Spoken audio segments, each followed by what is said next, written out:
Welcome to the PaynePoints Podcast. We tell the stories of small businesses, the people that run them, and the journey they are on. Our purpose is to gather a new perspective on starting, growing, maturing, and maintaining businesses of all sizes. So grab that cup of coffee, sit back, and join us as we start the conversation.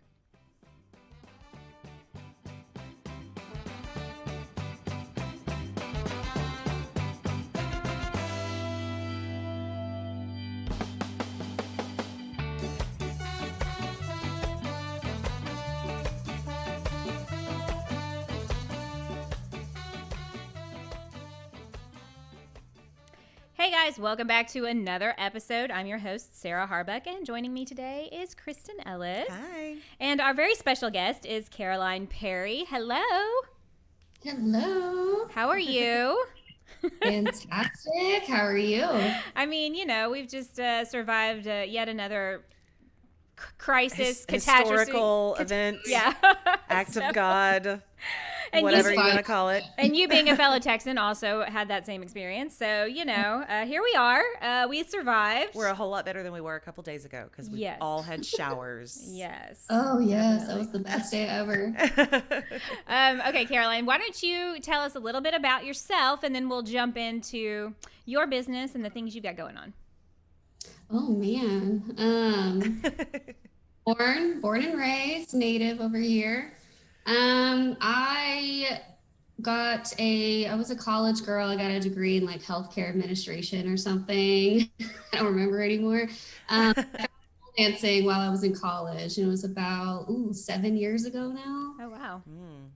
And I've been working in healthcare on and off until March 2020, and then I became full-time pole instructor, and I'm just here doing the things, helping people do awesome tricks and stuff, and also transitioning to helping pole instructors do their own full-time gigs. So that's kind of where I'm at right now. Very cool. So you left healthcare and went into this. That's a big transition. Yeah. Sorry, I didn't mean to cut you off. You're about to say something. You're fine. I was going to say I did a little snooping.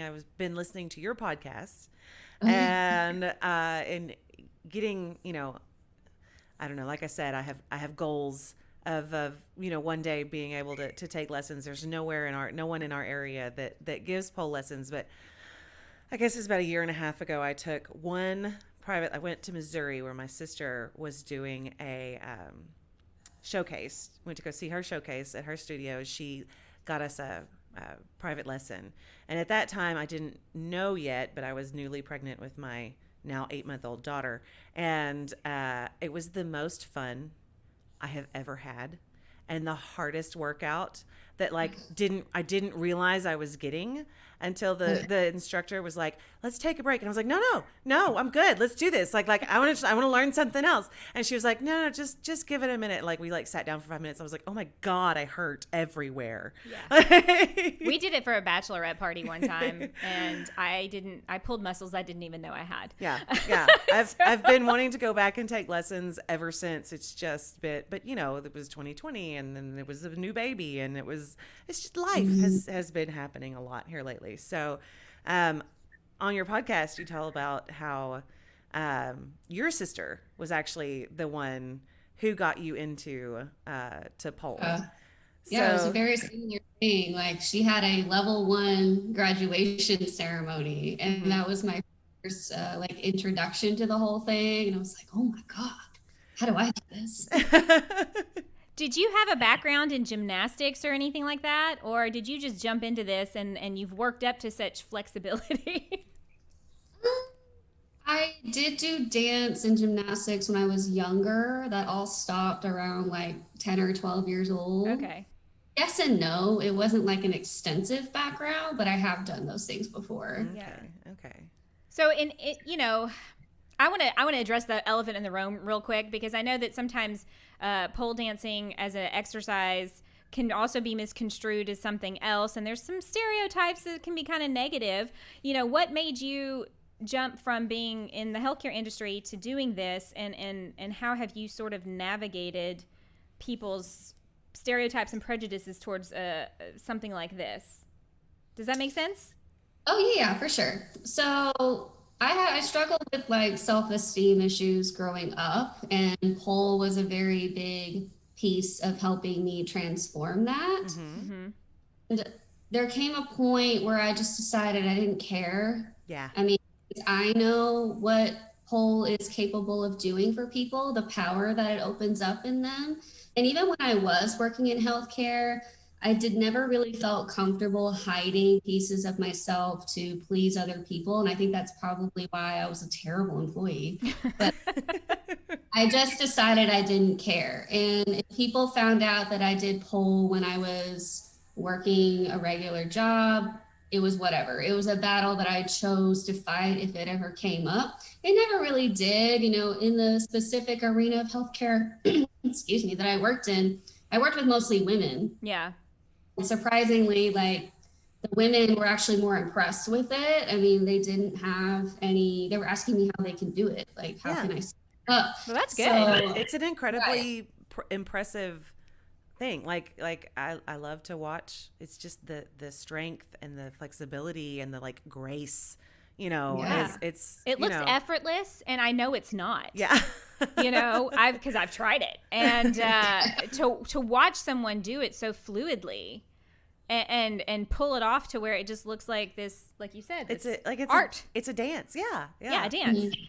So I imagine that it's very good for the self-esteem, because it really asserts that sort of feminine power sort of thing going on, but also like being comfortable in your own skin, in your own body, and whatever it looks like, and throwing off certain stigmas. I'm sure it was really good for mental health in the long run. Oh yeah. And it really takes the focus off like what your body looks like and what it can actually do, because you're surprising how much your body is capable of as it is, and it doesn't really put so much focus on what you look like per se, because anyone can do pole, whatever body size, shape that you have going on, you can do pole.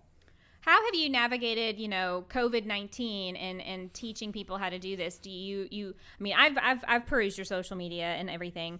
You offer online classes, which seems like the natural thing to do in a global pandemic as well. We'll just move to online.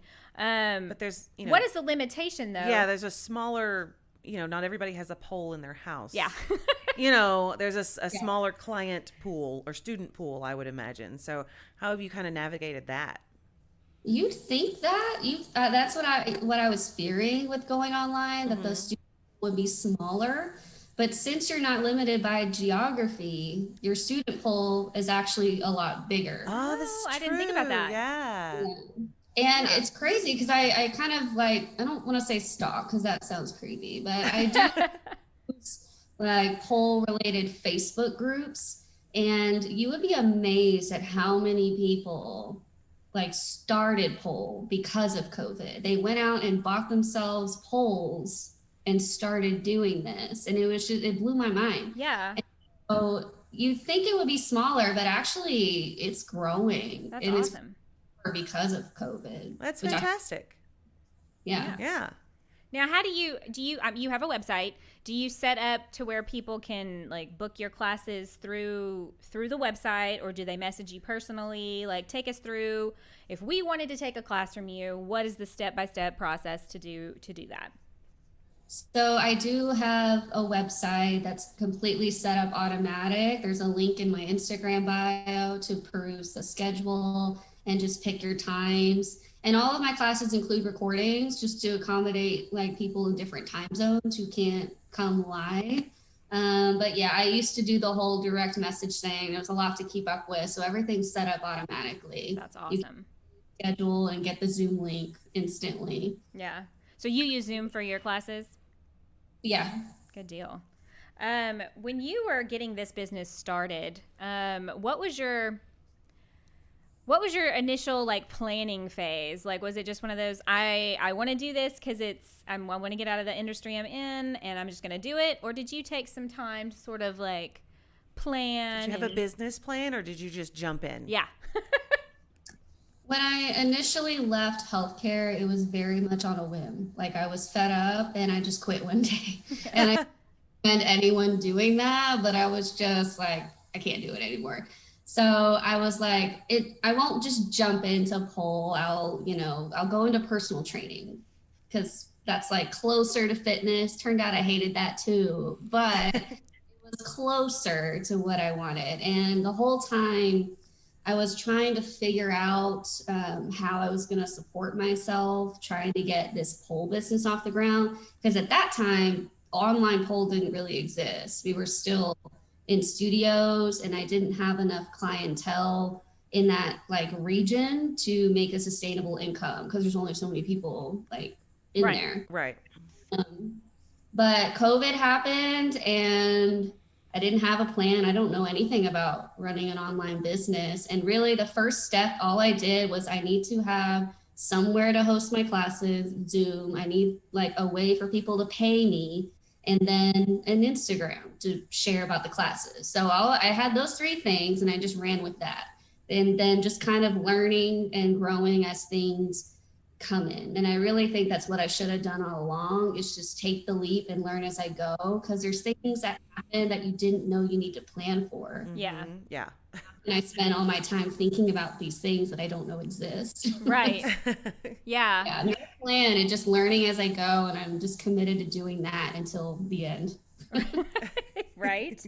I mean, we've had people who've come in and interviewed and they were like, yeah, we just built the parachute, jumped out of the plane and built the parachute on the way down, figuring out what to do, you know? So, I mean, I think that's great because it definitely covers a wide spectrum of personality types who start their businesses.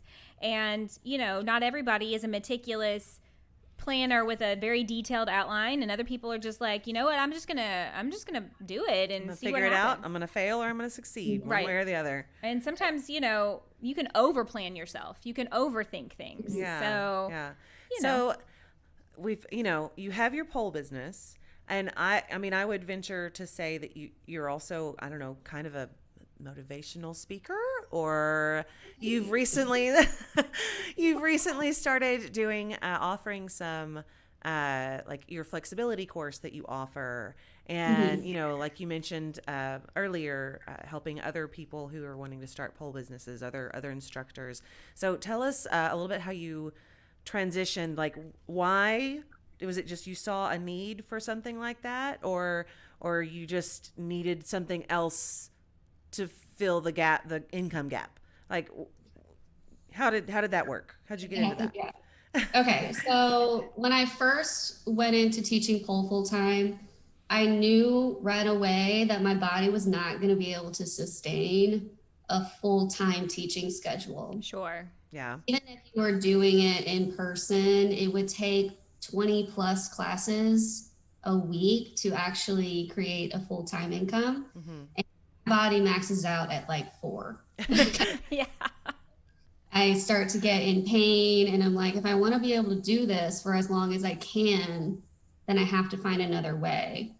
But up until, well, now, I mean, the whole paradigm of how you get into full-time instruction is you win a big competition and then you just get swept up into brand deals and traveling the world, teaching workshops. And for me, that's great and all, but for someone like me who physically doesn't have the energy or the stamina to do that, there's, you know, that shouldn't be a gateway. You know, I think everyone has something incredible to offer to the pole industry, whether you've won this big competition or not.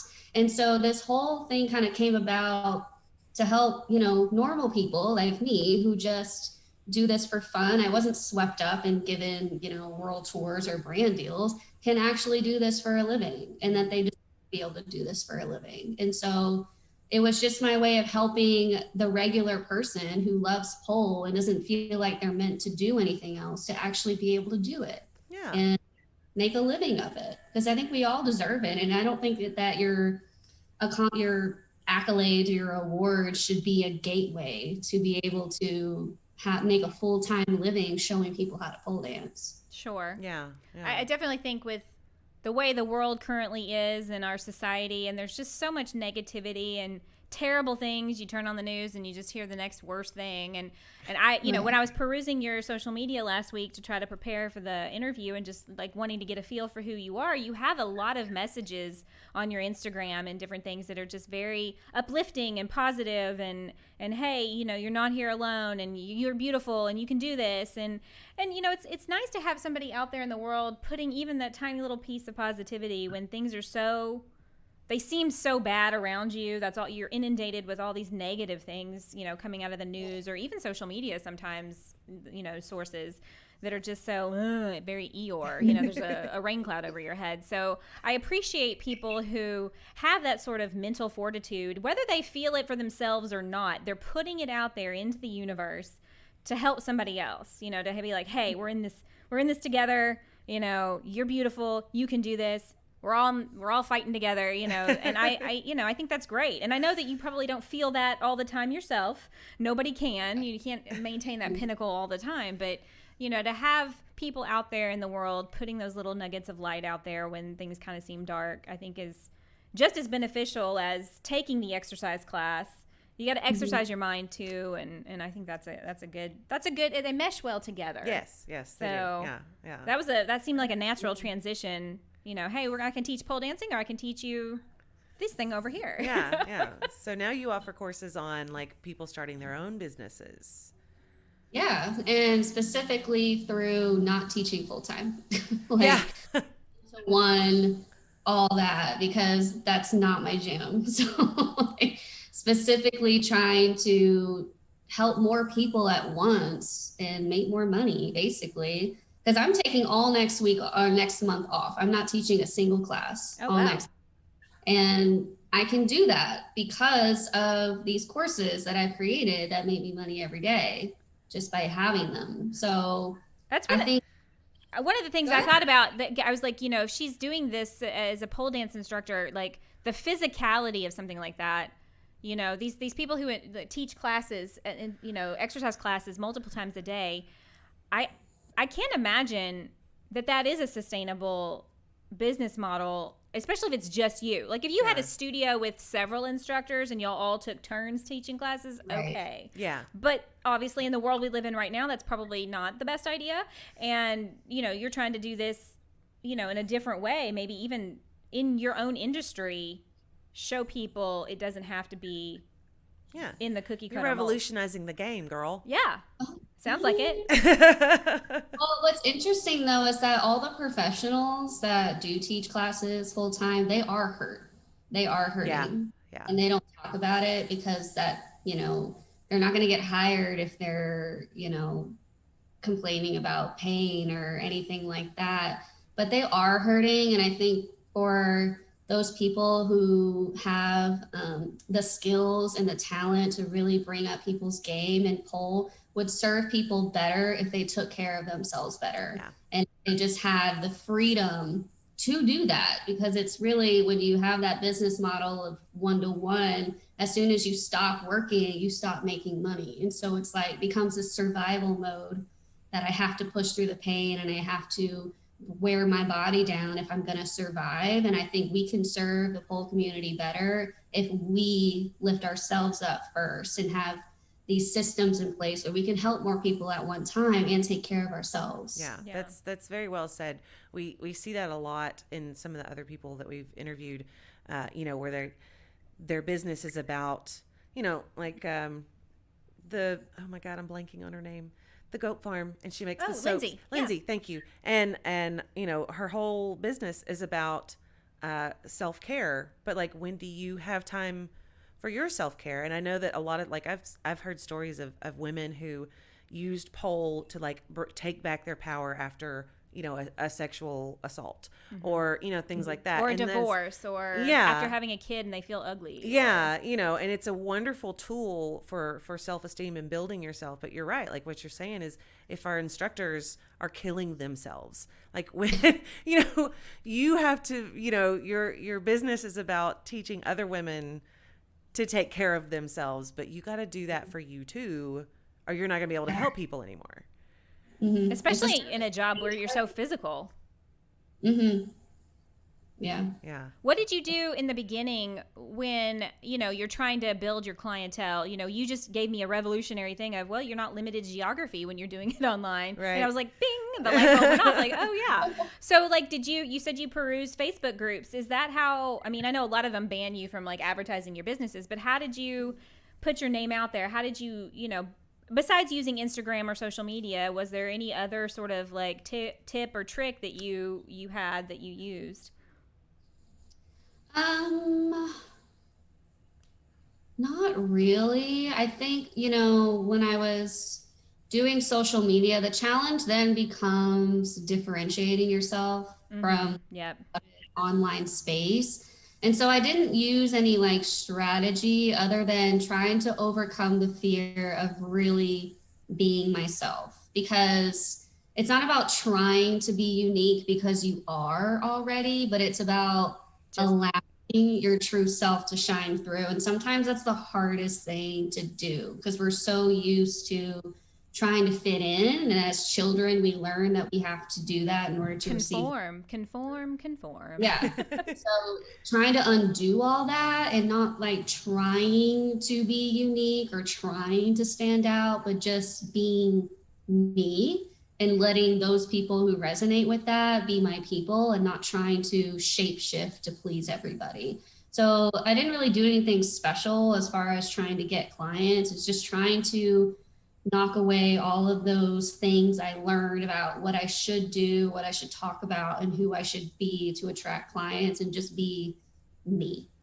I think that's a common thread I've seen with a lot of the people that we've had here, and just in observation of businesses in general, that the ones that successful show themselves, businesses in particularly, the ones that show them their true authentic self, that become vulnerable, it shows a sense of strength. People don't think that, but whenever you can kind of let those walls down and be who you are, and people see that and they go, oh, okay, well, that's cool. She's like me, I think like that, I feel like we're finally getting to a place in our society where maybe we're opening up a little bit more to, our own weirdness, and the fact that other people probably are just as weird as we are. That's how you find your tribe, is your weird matches. Yeah, your weirds are the same. So whenever people who are influencers or people on social media or people doing what you're doing that just show that this is who I am and you can take it or leave it.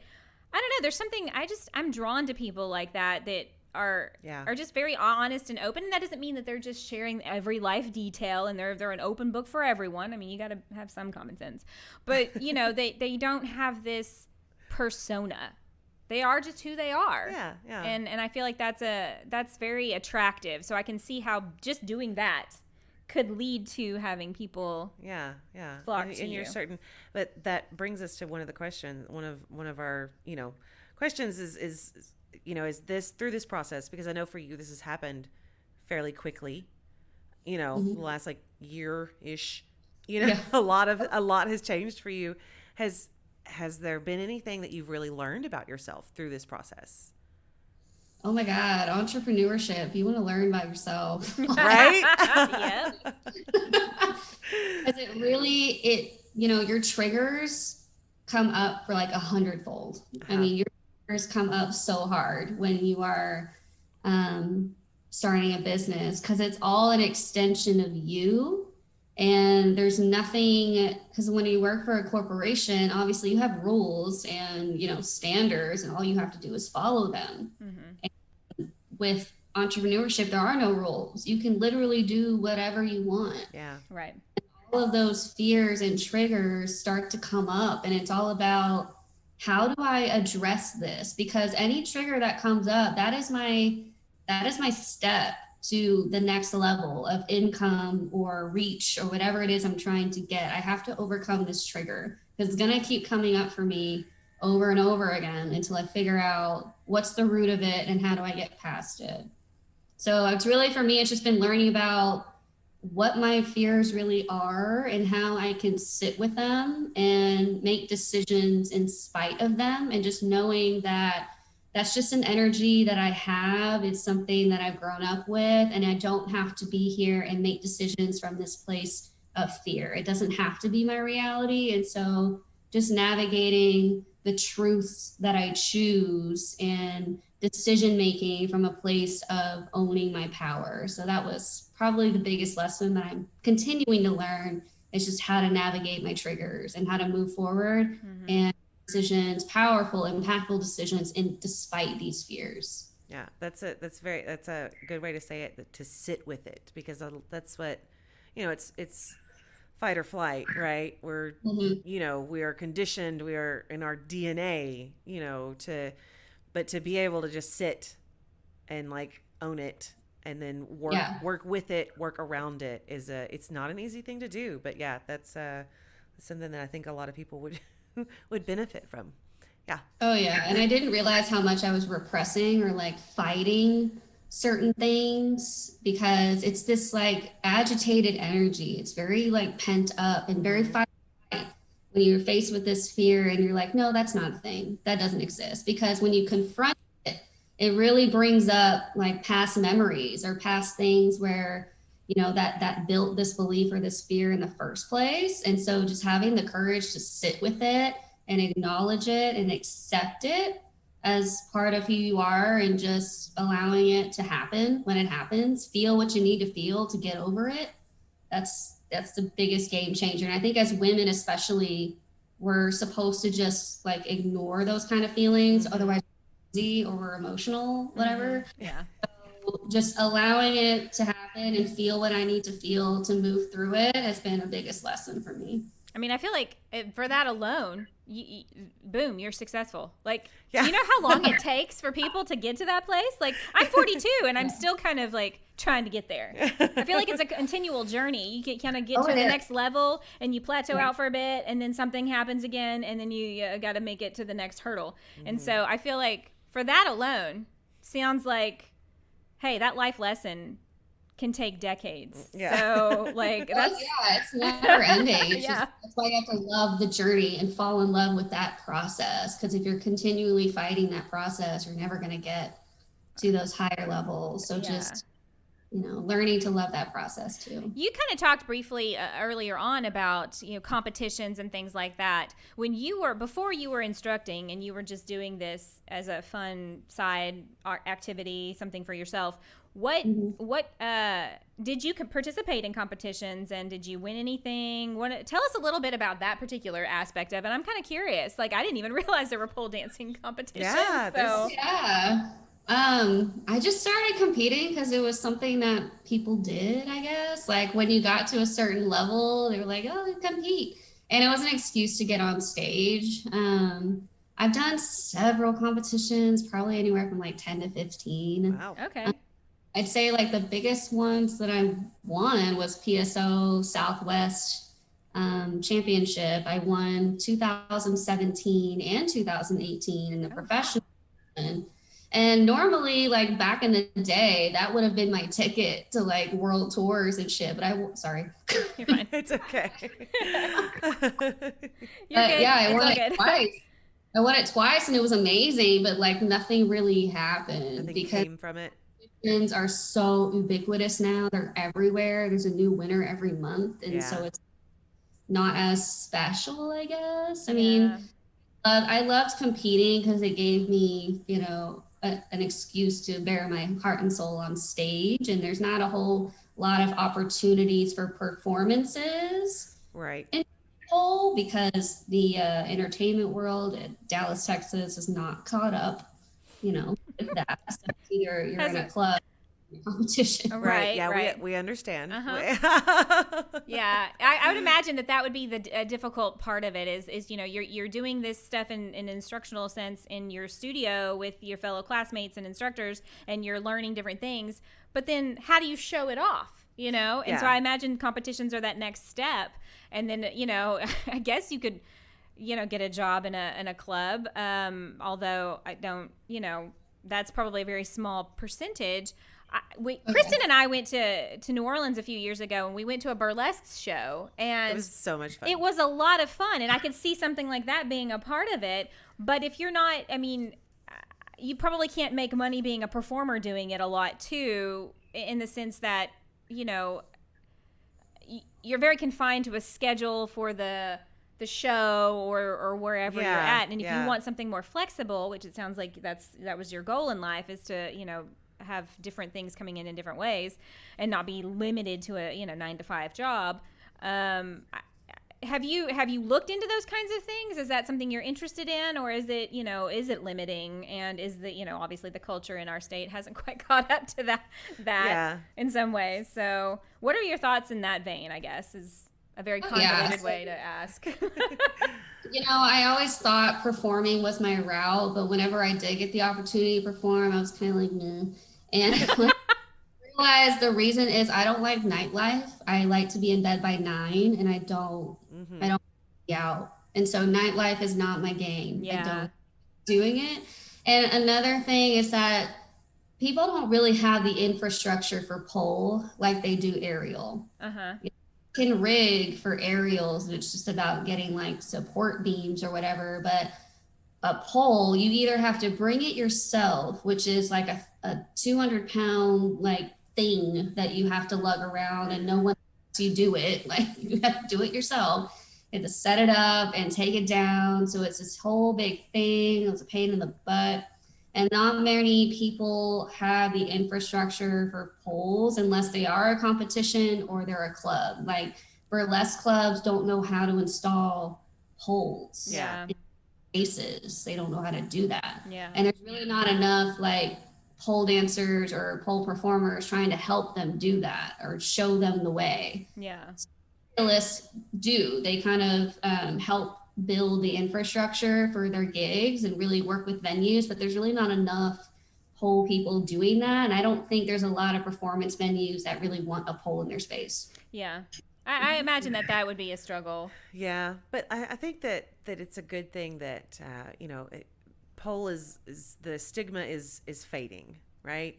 So Yeah. I'm hopeful that there will be, more opportunities for things like that in the future. Mm-hmm. And I mean, I think there's probably a little bit of the reason why, competitions aren't as big a deal as they used to be anymore, because there's so many more people, who are doing this and are accepting of this. And it's not just, you're going to the club. It's about fitness. It's about agility. It's like what you said, it's what your body can do. Because this is a very an incredibly athletic sport, like or form of dance. It's very much and I think that for aerialists and stuff, Cirque du Soleil and things like that made it very much more mainstream and acceptable, and hopefully with the fitness, through the fitness vein or something else, pole can become less stigmatized. We'll say it that way, so that it'll be easier for things like that to go on. Have you noticed a shift? Like being in the industry, you're going to see things way more firsthand than any of the rest of us. And do you see that kind of moving in that direction? Because, it does tend to have a certain ideal surrounding it. So now it's more about athleticism and fitness. Yeah. It feels like to me. Now, granted, I could have a very narrow view of it all, but I want to ask someone who's in the industry, what is that looking like for you guys? I am seeing the shift, but what I'm seeing more is the celebration of the beauty of the clubs, of the women in the clubs, because they're the ones who really took the craft and brought it outside for us to have and built studios and spaces for us to learn their craft. Mm-hmm. So like P Valley and the new pole documentary, like we're starting to celebrate all aspects of the club, or not the club, of pole, but that does include the club. And I'm really enjoying that. And I think the people who are making the most difference in normalizing pole is just people who are not trying to separate it so distinctly. Like I'm hashtag not a stripper. I'm pole fitness only. I think when you get to this point where I just pole and I really don't care what you think about, the stigma. I don't care if you associate me with strippers. I don't care about anything like that. Mm-hmm. Then you get into this space of openness and acceptance for every piece of it. Yeah.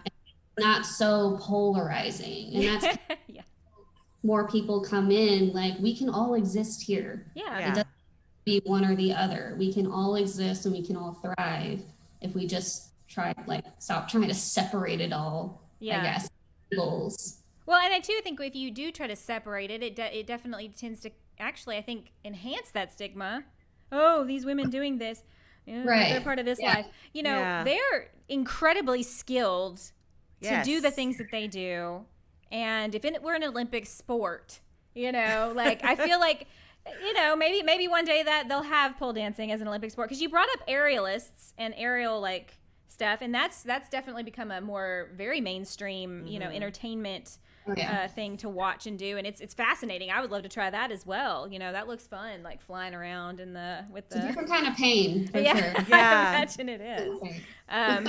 But I think that getting to a place where we see these things as these art forms and not necessarily, we tend to, I think, naturally attach negativity to things when it doesn't really deserve to have it. And watching your little videos on Instagram and just seeing women in general do these kinds of, it's just like wow, it's beautiful. It's like a gymnast. Yeah, it's a like I said, it's a dance. It's about the strength and the flexibility, but it's also about the capability, the beauty of a woman's body, and the capability of what we, how strong we really are, And I think that, like, it's great what you said about don't separate it, because it is all about a celebration of beauty and dance and creativity and art. And I mean, there's so many ways to celebrate, to art is so subjective. We have some beautiful cookies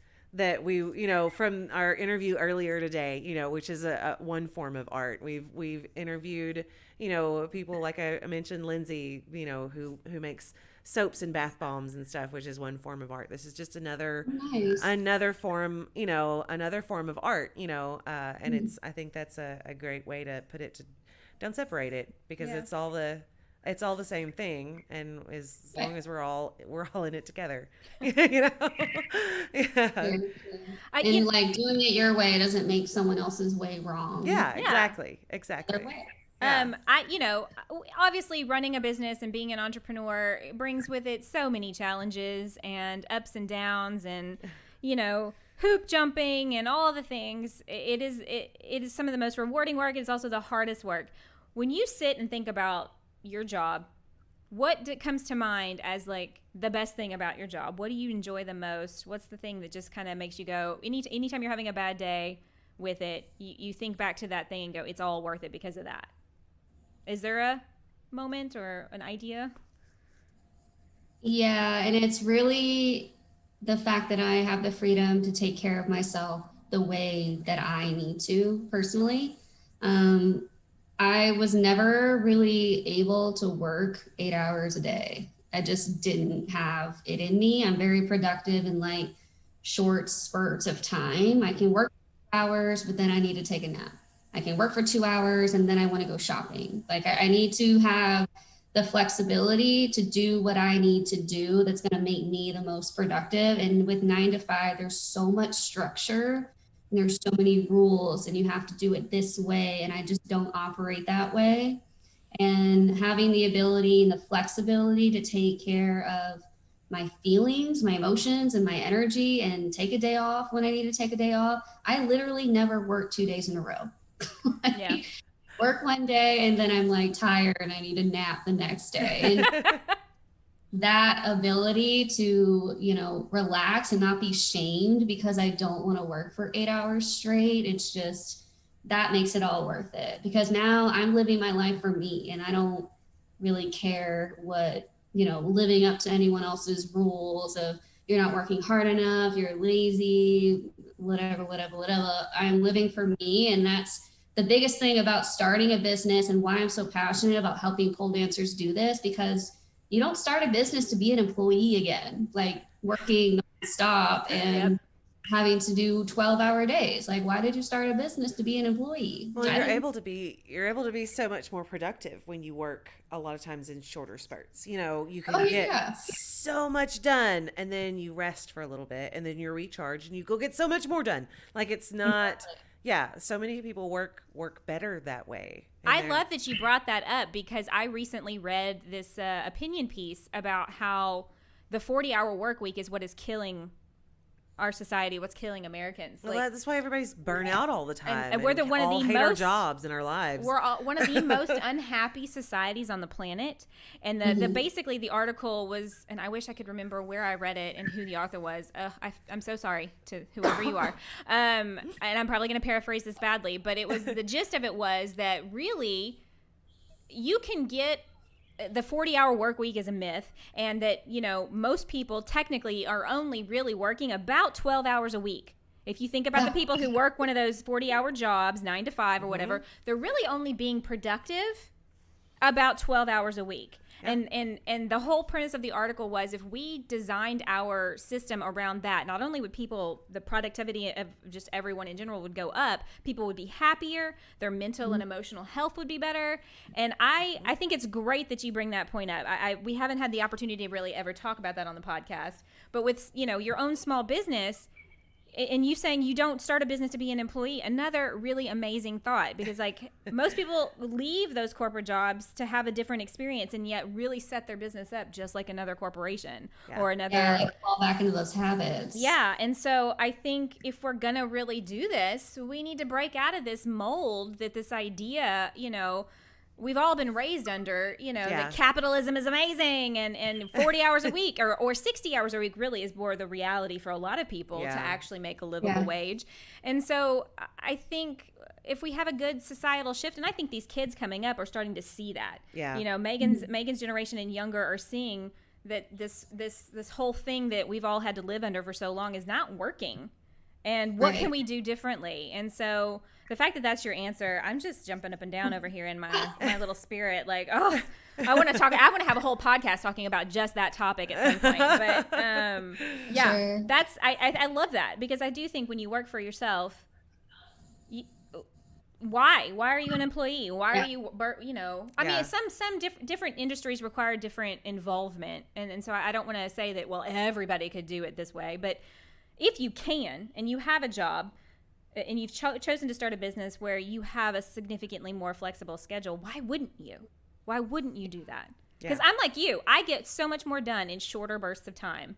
If I have to sit down for 8 or 9 hours and work on something, I'm going to be slugging through it. And cross-eyed. And so irritated and burnt out by the end of the day. Yeah. I'm totally on board. Let's start a revolution.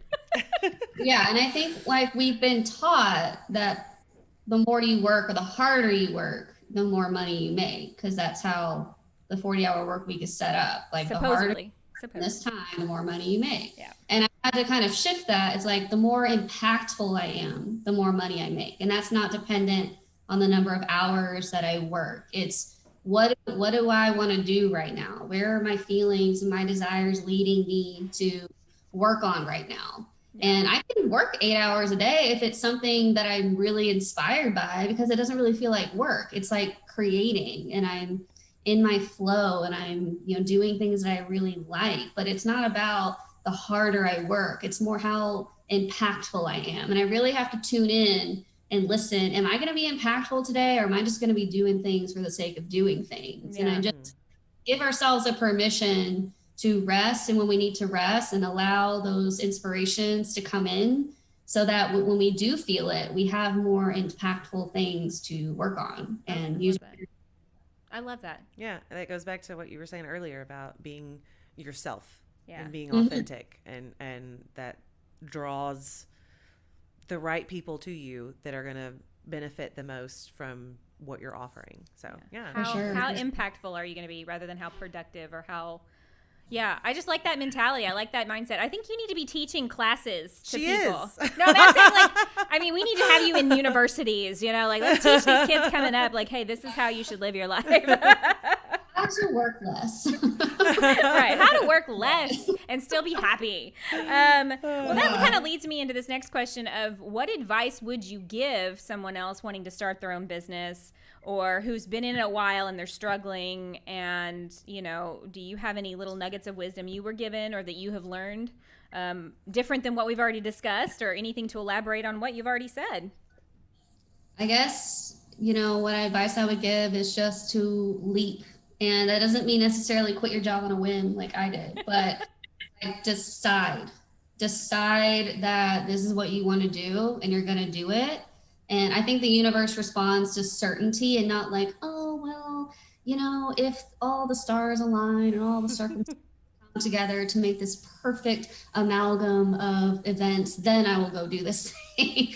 But like, decide, I'm going to do this. Here's my plan moving forward. It can be as vague or as specific as you want, but decide that you're going to do something and decide that you're going to do it in a way that's different. Because right now, if you're wanting to leave corporate life or wanting to start a new business, whatever, decide that it's going to be constructed around your lifestyle and that you're not going to construct your lifestyle around your job. Yes. Because that's what we're trying to get away from. Yeah. So decide you're going to do something and decide you're going to do it your way. And I think those are the two key things to making any business successful, because like there are no rules. There's no right or wrong way to do anything, but it's about what's going to make you the most impactful. And that's building a business around something that you love and something that's around your lifestyle, not making your business your life, I guess. I like that. Yeah. Don't make your business your life. Build it, make it fit your life. Yeah. Yeah. Well, Kristin, do you have any final questions that we haven't covered, or? Yeah, I mean, I think we've covered a lot. I want you to tell everybody who's listening what all you're offering, and I know you've got several courses that you've put out recently, and where they can find you and all of this, because I really think that what you're doing is a great thing, and that you're being, some of these concepts we've talked about today are being impactful and being authentic are things that people really need to accept, and these need to become the prevailing thoughts in our society. So let's get you out there so people can see what you're doing, because I feel like you've got a lot of really good things to say. Yeah, same. For sure. So I'm pretty much hang out all on Instagram. That's my preferred platform at Ginja Pole Ninja.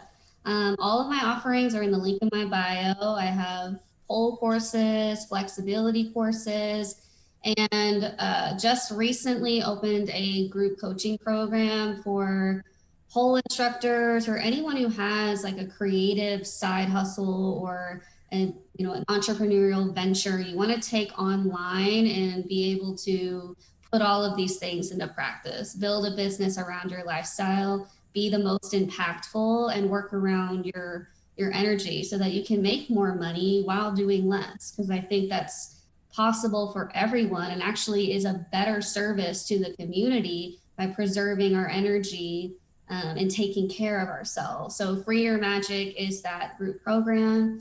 It is closed, but it's going to open back up in April for enrollment. I have a wonderful group all in there already, and I just can't wait to build this army of people that are working less and making more money. Sounds amazing. Yes. And your website's linked on your Instagram, correct? Yes, it's not a custom domain yet, so I'm just I don't even know what it is. I love that. But it's on Kajabi, so it's kind of like their little domain that they give you. We're not about perfectionism here. Y'all can find the link. It's there. Yeah, just go to her Instagram, Ginja Pole Ninja. We'll obviously have us linked in our podcast and on our social media, so you guys should check her out. She's a hoot. I love talking to you, Caroline. I wish we had more time. It was great to meet you. Yeah. Thank you for coming on. You. Once we get past this whole global pandemic, we'll have to drive on up there and see you, because you're not that far away. So, where are y'all? We're in East Texas. We're in Lufkin. We're in Lufkin. Oh, okay. Yeah. We're just down the road. Down the road. In Texas, it's pretty much the it's just a couple hours. It's fine. It's not a big deal. Yeah, right. All right. Well, thanks so much for joining us and telling us your story. And I really loved everything we talked about today. Yeah. And I hope everybody else listening, glean some little nuggets of wisdom and some new ideas to take with them in their daily life. Guys, we'll catch you on the next adventure, and we hope you guys have a great week. Have a good one. Bye. Do you have a story to tell? We want to hear it. If you'd like to be a guest on our podcast and share your story, contact us on our website at PaynePoints.com or any of the social media linked on our website. Be sure to subscribe and follow us on either Spotify, Apple Podcasts, or YouTube. We'd appreciate a review, a like, or a comment to let us know what you think. You can find all of our podcasts linked on our website under the podcast tab. Once again, thanks for joining us, and we want to wish everybody a wonderful day.